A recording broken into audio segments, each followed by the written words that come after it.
Halo teman-teman, kembali lagi di channel Kilas Balik Lawas.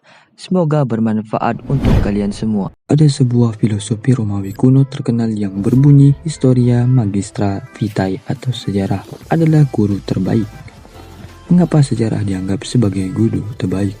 Karena setiap hari kita selalu diingatkan tentang pentingnya masa lalu. Sejarah membentuk kehidupan kita dan tempat kita hidup, baik itu keluarga, bangsa, budaya, bahkan agama.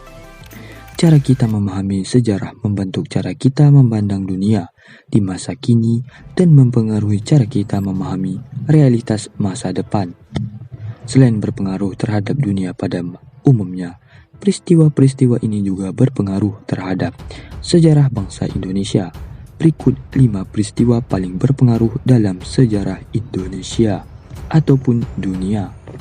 Yang pertama, wabah hitam 1346 sampai 1353. Epidemi Black Death juga disebut wabah hitam atau wabah pes di seluruh Eropa dan Asia telah menjadi salah satu peristiwa paling terkenal dalam sejarah. Wabah ini menewaskan 30-60% dari seluruh populasi Eropa saat itu, yang berkisaran antara 75 sampai 200 juta jiwa. Pertumbuhan populasi tidak berkelanjutan sampai saat 1 abad kemudian, dan populasi global tidak pulih sampai abad ke-17. Gejolak agama, sosial, dan ekonomi yang mendalam akibat wabah hitam pun tak dapat terelakkan. Jumlah korban yang besar menyebabkan kekurangan tenaga kerja ekstrim, yang membuat upah menjadi lebih tinggi untuk para petani yang masih bisa bekerja.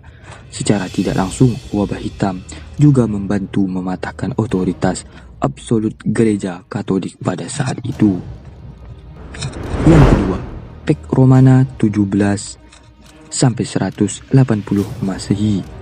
Diambil dari bahasa Latin yang berarti perdamaian Romawi atau Pax Romana, adalah periode kedamaian selama 200 tahun di dalam Kekaisaran Romawi. Tentu saja hal ini adalah pencapaian yang luar biasa untuk sebuah kerajaan yang terkenal haus akan perang. Periode Pax Romana adalah puncak hegemoni Kekaisaran Romawi.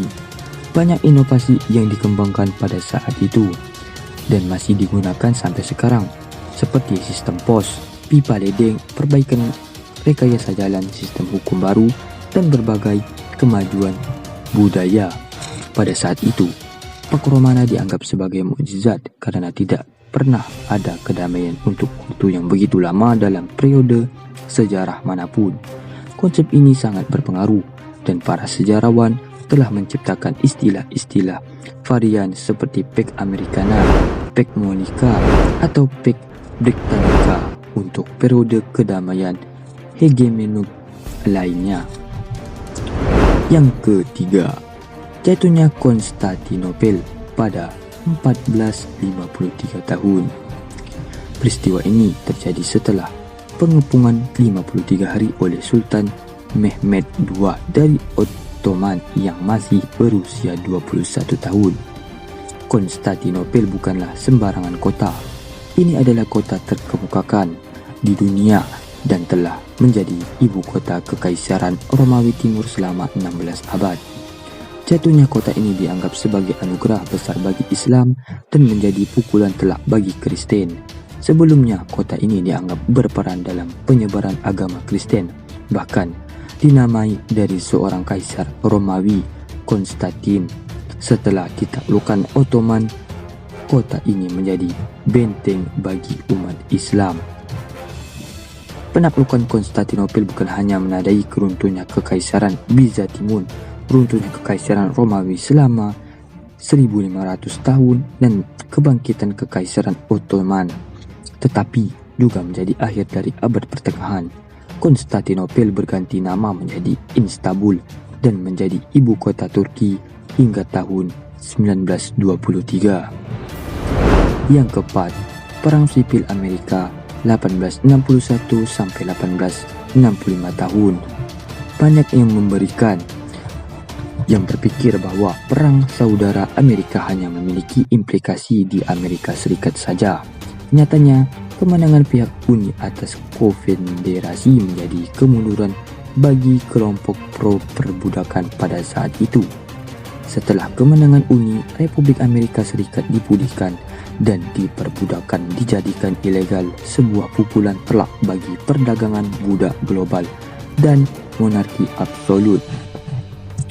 Peristiwa ini juga menjadi perang saling mematikan yang pernah dialami oleh Amerika Serikat.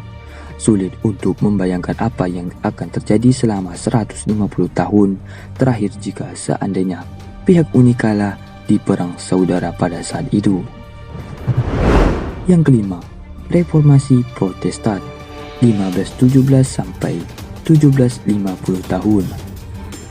Sebagian besar dari kita pasti pernah mendengar tentang Reformasi Protestan. Terkadang peristiwa ini hanya digambarkan dengan sederhana dan hanya menceritakan Martin Luther yang memakukan 95 tesisnya ke pintu gereja.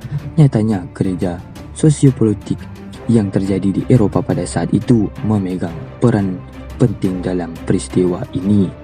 Reformasi Protestan mendatangkan konsekuensi ideologis, politis, dan religius yang mendalam bagi masyarakat di masa mendatang. Pada awal, reformasi ini dimulai sebagai perjuangan agama yang mempertahankan otoritas dan praktik absolut Gereja Katolik Roma, tetapi dengan cepat menyebar ke seluruh Eropa Barat dan Tengah sebagian gerakan anti-feodal. Reformasi menyebabkan perpecahan antara Protestan dan Katolik, dan Gereja Katolik kehilangan monopoli agama atas Protestan. Dalam pengertian historis yang lebih besar, reformasi dianggap sebagai bentuk perjuangan melawan feodalisme. Dalam reformasi Protestan, akal dan budaya terbebas dari dominasi Katolik dan subordinasi gereja dengan negara, melahirkan era ilmu pengetahuan dan sekularisme. Para pembaur yang berpindah ke dunia baru juga memiliki pengaruh besar, dan pendiri negara Amerika Serikat akan mencapai puncaknya dalam perang 30 tahun. Baik zaman pencerahan maupun revolusi industri tidak akan mungkin terjadi tanpa revolusi Protestan. Demikian video yang dapat disampaikan oleh channel Kilas Balik Lawas. Semoga bermanfaat untuk kalian semua. Salam sejarah. Jangan lupa subscribe, like, and comment.